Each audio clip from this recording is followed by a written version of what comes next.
Now let me get to the Republicans, because I got to admit, I'm not talking about the Republican Party. I'm just talking about what's going on right now in terms of what Donald Trump is doing. These folks are getting on my nerves because we got to get to Donald Trump and new running mate J.D. Vance. Both men hit the campaign trail this weekend, Saturday to be exact, in Grand Rapids, Michigan. During a rally, Trump asked the crowd who they prefer he run against. Kamala Harris was met with boos, while then incumbent Joe Biden was cheered by the crowd. The next day, Sunday, that is, Joe Biden withdrew from his re-election campaign because basically donors on the Democratic side, the funds were drying up. They were seeing to it. They were letting them know, we ain't gonna support the party if you're gonna continue to run, because we know you can't beat them. Because the slippage that you've shown is not good enough. So we gotta put it in the hands of somebody younger, more vibrant, more ready to go. And we're not engaging in ageism here. We ain't talking about folks based on their age. We're talking about Joe Biden. I'll repeat, we know of other folks in their 80s that are sharper than he appears. But we wish him the best. We're not insulting our president. We're just acknowledging fact. Here's another fact. Donald Trump and J.D. Vance are running scared.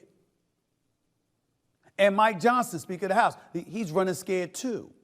What's up with all of this stuff about how legal action may be taken because Biden decided to drop out of the race? Wait a minute. When he took the presidency, initially he alluded to himself being a one-term president, that he was going to be a stopgap to pave the way for a younger generation. He's under no obligation to run for re-election. And the donors who contributed to the Democratic Party, it was to Biden and Harris, not just Biden.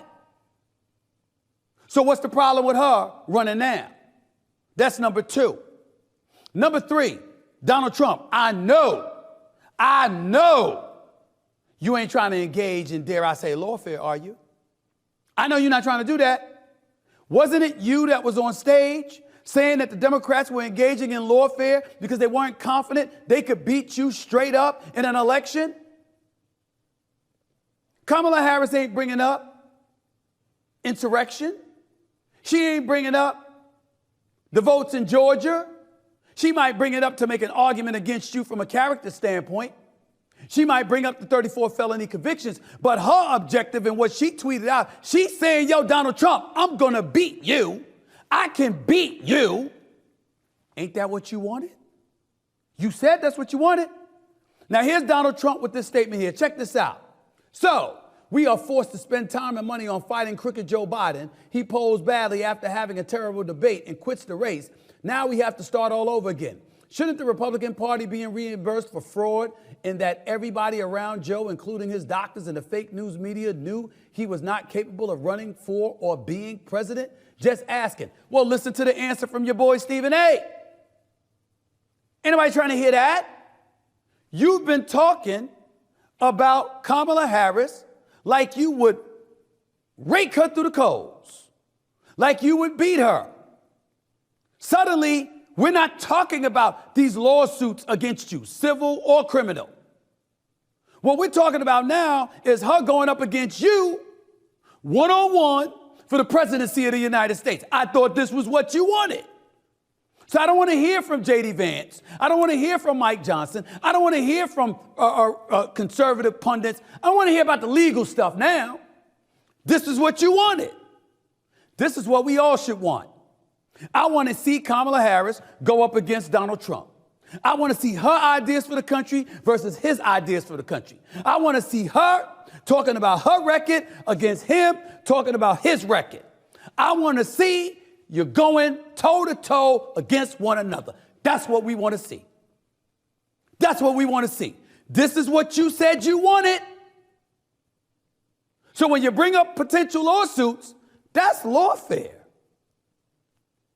That's deviating from what you said the Democrats were doing just because they couldn't beat you fair and square. If you want to bring up lawfare, is it because you scared you're going to lose to Kamala Harris?